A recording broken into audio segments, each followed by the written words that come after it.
ስሜ አባ ገብረስላሴ አበበ የገዳመ ጽጌ አውራጅ ኪዳነ ሙዚየም ኃላፊ። ሁላችን የምታያቸው ቅርሶች በጣም ጥንታዊያን ቅርሶች ናቸው። ከ9ኛው መቶ ክፍለ ዘመን እስከ 20ኛው መግቢያ ድረስ የተሰሩ ጥንታዊያን ቅርሶች ሲሆኑ የገዳሙ መስራች አቡነ ዮሐንስ ይባላሉ። ኢትዮጵያዊ አባት ናቸው። ስዕላቸው እዛ ይታያል። ወራ ኢየሱስን ኮትጽዮንና ይህንን ወራ ኪዳነ ምሕረትን የመሰረቱ ኢትዮጵያዊ ጻድቅ ናቸው። ቀጥሎ የምናየው የቤተክርስቲያናችን የመጀመሪያው ጉልላትና መስቀል የነበረ ከብረት የተሰራ ጉልላት ሲሆን ክብደት ስላለው ጣራውን እንዳይጎዳው ወርዶ በቅርስነት እንዲቀመጥ ተደርጓል። ነጭዋ ትክክለኛው የሰጎን እንቁላል ቤተክርስቲያን ላይ ልብ ብለህ ከሆነ 7 የሰጎን እንቁላል ነው የተቀመጠ። ላይ ደግሞ ለማሳየት አንድ ብቻ። ችኛይቱ ከዋንዛ እንጨት የተሰራች አትሮንስ ትባላለች። ሁለቱ ስዕሎች ከተቀመጡባቸው ጣውላዎች በቀር ሌላይቱ ወጥና ፍልፍለው ይሰሯት። ትታጠፋለች፣ ትዘረጋለች። ምንም የያዛት ነገር የለም። ምንም ማሽን ባልነበረበት ዘመን እግዚአብሔር በገለጸላቸው ጥበብ አባቶች ፈልፍለው የሰሯት። ወደ ስንመጣ ከብርና ከወርቅ የተሰሩ የቤተክርስቲያናችን ንዋየ ቅድሳቶች ናቸው። ድሮ ቤተክርስቲያናችን ስትገለገልባቸው የነበሩ የሥጋ ወደሙ መቀበያዎች የነበሩ ናቸው። እነዚህ ጽዋዎች፣ ጻሕሎች፣ እርፈ መስቀሎች እና ማይፈዶች። ከስር የምናያቸው ጽናዎች የማዕጠንት ማገልገያ ከብር የተሰሩ። ይሄኛው አውድ ወይም ቀጸላ ይባላል። ከብር የተሰራ መስቀልና መርገፍ ጋሻ ነው ያለው። ስራው መጎናጸፊያ። ችኛይቱ የብር መርገፍ ያላት የስፌት መሶበ ወርቅ። እነዚህ ሁለቱ ከንዋየ ቅድሳት ውጭ ናቸው። ግለሰቦች ወይም እናቶች እግራቸው ላይ ለውበት ሲያስሯቸው የነበሩ ድኮቶች ወይም አልቦ ይባላል። ያኛው ከጀርባ ያለው መቅረዝ ይባላል። ዘመናዊ መብራት ባልነበረበት ዘመን ቤተ ክርስቲያናችን ለመብራት ስትገለገልበት የነበረ በዙሪያው 4 ያበራል በዘይት። ይሄኛው የመብራት ዘይት ማስቀመጫ የነሐስ ማሰሮ። ሁለቱም ከነሐስ ነው የተሰሩ። ያጠቆራቸው ዘይት ነው። ዘይት ስንል ደግሞ የወይራ ዘይት። የወይራ ዘይት ካልተገኘ በቅባ ንቁ ነው ሲጠቀሙበት የነበረው። እነዚህ የሰጎን እንቁላሎች ናቸው። ሁለቱም ጉልላት ላይ የነበሩ ድሮ። ከጀርባ የምናየው የዝሆን ጥርስ መሬት ላይ ስለነበረ ነው የጠቆረ።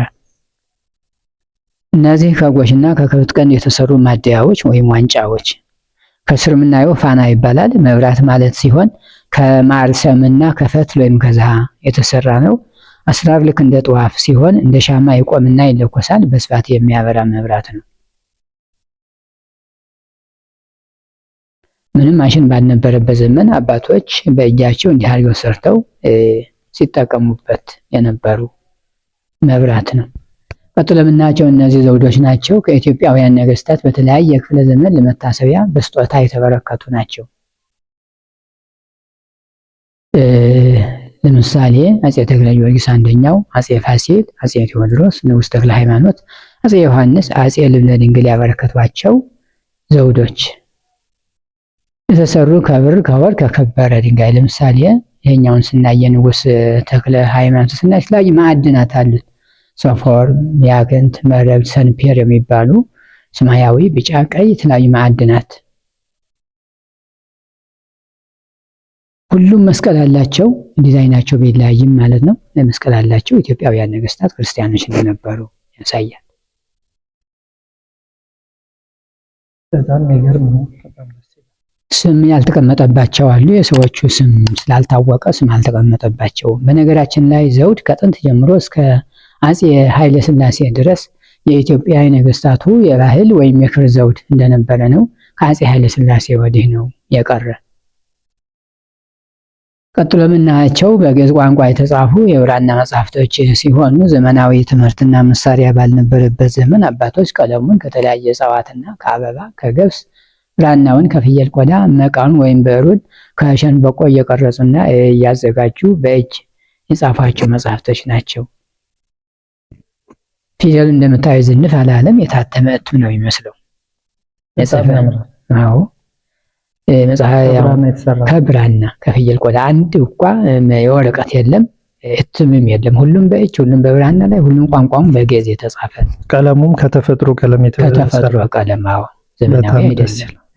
መጽሐፍቶቹ የተለያዩ ሲሆኑ ላይኛው ይሄ 5ቱ ብሔረ ኦሪትን የሙሴን መጽሐፍቶች የያዘ ነው። ይህ መዝሙረ ዳዊትና መዝሙረ ድንግልን ይህ መጽሐፈ ቀሌምንጦስ ይባላል። በ9ኛው መቶ ክፍለ ዘመን ከተጻፉ መጽሐፍቶች አንዱ ይህ ነው። በእድሜ ይሄ ይበልጣል። በጣም ይገርማል። በጣም ይሄኛው ተአምረ ማርያም፣ ይሄኛው ድጓ ይባላል። እግዚአብሔር ገልጾለት ቅዱስ ያሬድ የደረሰው የቤተክርስቲያናችን አገልግሎት ነው። በምልክት የተጻፈ ነው። መጽሐፈ ስንክሳር አለ፣ ገድለ ሐዋርያት፣ ዝማሬ መዋሥዕት ይህም የቅዱስ ያሬድ ነው። ታሪከ ነገሥት፣ መጽሐፈ መነኮሳት፣ ድርሳነ ኪዳነ ምሕረት፣ መጽሐፈ ሲኖዶስ የመጽሐፈ ሲኖዶስ፣ ሕገ መንግሥት ነው የሚባለው ሁሉ ሕገ ቤተክርስቲያን የቤተክርስቲያናችን ሕግጋቷን፣ ስርዓቷን፣ መተዳደሪያዋን የያዘ የስርዓት መጽሐፍ ነው። የጉባኤው ስያሜም ከዚህ የተወሰደ ነው። አሁን ሁሉም ቤተክርስቲያን የሚጠቀሙበት በዚህ ስርዓት ነው። በዚህ ነው የሚተዳደረው። በጣም ደስ ይላል። የተለያዩ መጽሐፍቶች ናቸው። አሁን ጠቅላላ መጽሐፍ ቅዱስ፣ ድርሳናት፣ ገድለ ቅዱሳን ናቸው። ሁሉም በግዕዝ ቋንቋ በብራና ላይ በእጅ የተጻፉ ናቸው። በጣም ያምራሉ አባታችን፣ በጣም ደስ ይላል። ቀጥሎ የምናያቸው መስቀሎች ናቸው። ከብር ከወርቅ የተሰሩ የመጾር መስቀሎች ናቸው። ለምሳሌ ይሄኛውን አሁን ዮሐንስ ጻድቁ ገዳሙን የመሰረቱ ማለት ነው ሲያገለግሉበት የነበሩ መስቀላቸው ወርቅ ቅብ፣ ይሄኛው ብርና ወርቅ ነው። ቢጫ ወርቅ ነው፣ ጠቁሮ የምናየው ብር። ሌሎች ከብር የተሰሩ የመጾር መስቀሎች ናቸው። ወዲህ ስንመጣ የእጅ መስቀሎች ናቸው። የእጅ መስቀሎች ችላል ያለችው ብቻ ከብረት የብረት መስቀል ናት፣ ከብረት የተሰራች። ሌሎች ግን ከብር የተሰሩ የብር መስቀሎች በጣም ያምራሉ አባታችን። እነዚህ ላይኞቹ ከወይራ እንጨት የተሰሩ ዕፀ መስቀሎች በውስጣቸው የእመቤታችንና የጌታችንን ስዕል ይዘዋል። እነዚህ እንዳየናቸው ተመሳሳይ ናቸው። ቋንቋቸው ያጻጻፋቸው ተመሳሳይ ነው፣ ይዘታቸው ብቻ ነው የሚለያይ። እነዚህ ካባዎች ወይም የክብር አልባሳት ከኢትዮጵያውያን ነገስታትና ንግስታት እንዲሁም ከአካባቢ ባላባቶችና ከገዳሙ መምህራን ለመታሰቢያ የተበረከቱ ናቸው። በጣም ደስ ይላል። ለምሳሌ ከስር ጥልፍ ያላቸው የእናቶች ናቸው። ለምሳሌ ይሄኛውን የንጉሥ ተክለ ሃይማኖት ባለቤት የነበሩ የሰጡት ካባ ነው። አብዛኛው ብር ሆኖ አልፎ አልፎ ወርቅ ቅብ፣ ለምሳሌ ቢጫው ወርቅ ቅብ ነው፣ ሌላው ብር ነው። ወዲህ ስንመጣ አባቶች ናቸው። ለምሳሌ ይሄኛውን መምህር ላይከ ማርያም የሚባሉ የዚህ ገዳም አባት የነበሩ የሰጡት ወርቅ ቅብ ካባ ነው።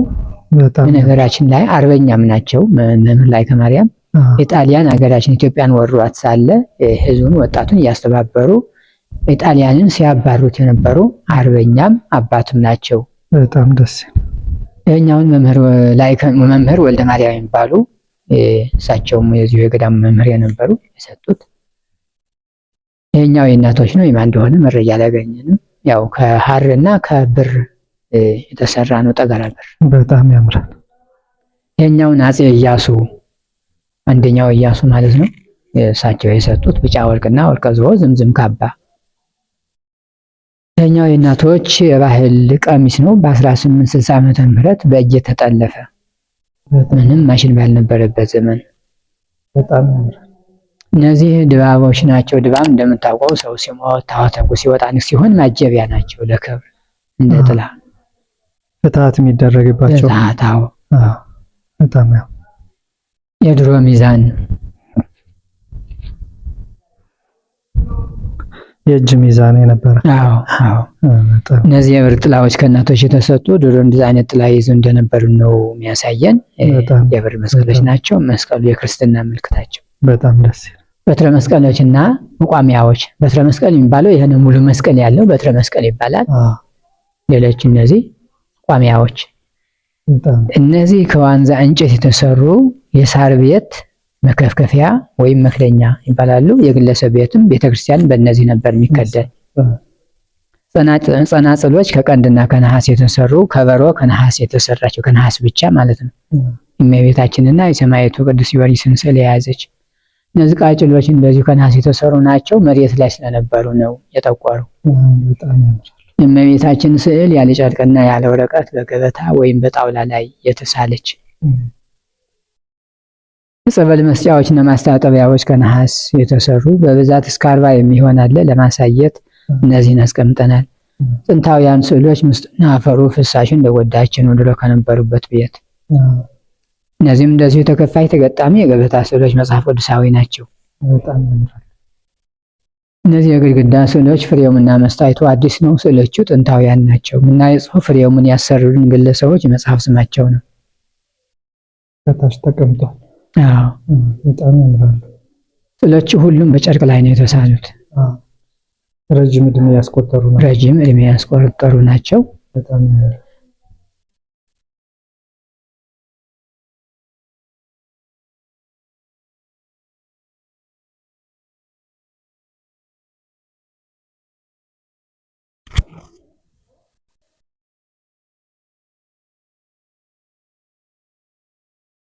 ስዕሉ እንደምታየው ሁሉም የተለያየ መልእክት አለው። መጽሐፍ ቅዱሳዊ መልእክት አለው።